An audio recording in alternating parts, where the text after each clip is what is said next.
Hey, it's Patrick from JMP Cycles, and let's talk about how to choose the right battery for your motorcycle. Now, without getting off into the weeds into a bunch of crazy options, we're gonna come with the basics to get you a battery in your bike. And the first thing we have to talk about is dimensions. Now, on our website, most of the time, you're gonna be able to put in your make, model, and have it pull up the right battery for your specific model. If you don't have that option, what you're gonna need to know are the dimensions of your battery. So you need something that fits in that spot. So the width, height, and depth of the battery are key. Now you can put a smaller battery in there, and we can get to some of the issues with that later, but if you put a smaller battery in your battery box area, just know you need to stick something in there to take up the room so it's not bouncing around in there.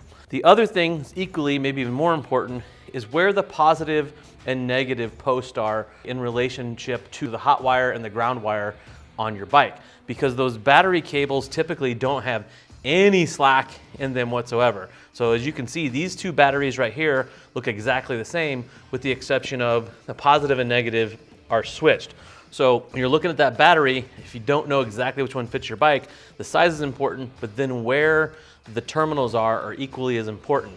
Because if the positive and negative are on the wrong side, they're probably not going to have enough slack to switch all the way over to the other side. So once you've determined the size of battery you need and where you need the terminals, we can talk about something called cold cranking amps. Most batteries will have it written right on the front somewhere, and it'll say something like CCA. What cold cranking amps are, the amps that the 12-volt battery can generate at 0 degrees. So if that thing's stone cold and you go out there and hit that starter, how much amperage can it generate, right off the bottom? And the higher cold cranking amperage of a battery, the quote-unquote stronger it will be. Larger batteries tend to have more cold cranking amps because they're larger batteries. You can see what's required of your bike on our website and match it up from there. Having a little more on the cold cranking amp side is always going to be a good thing. It's going to get that bike turned over faster. Now, what kind of batteries are we talking about? Well, if you have a bike that's been built in the last 40 or 50 years, it's a 12-volt bike. So I'm going to assume all you 6-volt guys out there, if you have bikes that old, you know that. But the last 50 years, all bikes have been 12-volt. So a 12-volt battery is pretty much what everybody's going to need. And basically, it's going to boil down to two types of batteries. Like the ones we have here, this is an AGM battery, or absorbed glass mat battery. And this is a version of a lead acid battery, where the old school lead acid batteries, you had to fill them on the top. They could spill, you had to be careful, how you mounted them. This is a sealed version of that, and like it says, it has a mat in there to keep things from really sloshing around. You can mount these laying down, you cannot mount them upside down.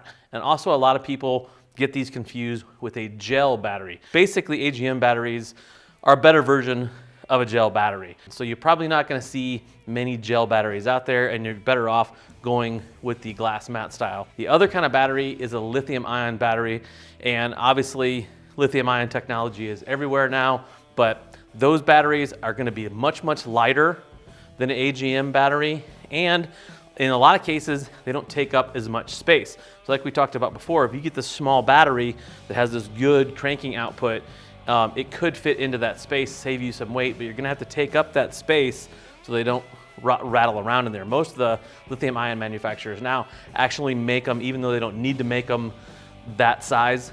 You have a nice light battery that'll fill up your battery tray and not rattle around in there. The downside to them are they're expensive, but generally they last about twice as long as a lead acid battery and offer more cold cranking amps and a weight savings. For most of those lithium ion batteries, you need to get a lithium ion battery specific charger. Now, most lithium ion battery chargers will charge a lead acid battery, but don't put the old school lead acid style charger on your lithium ion battery.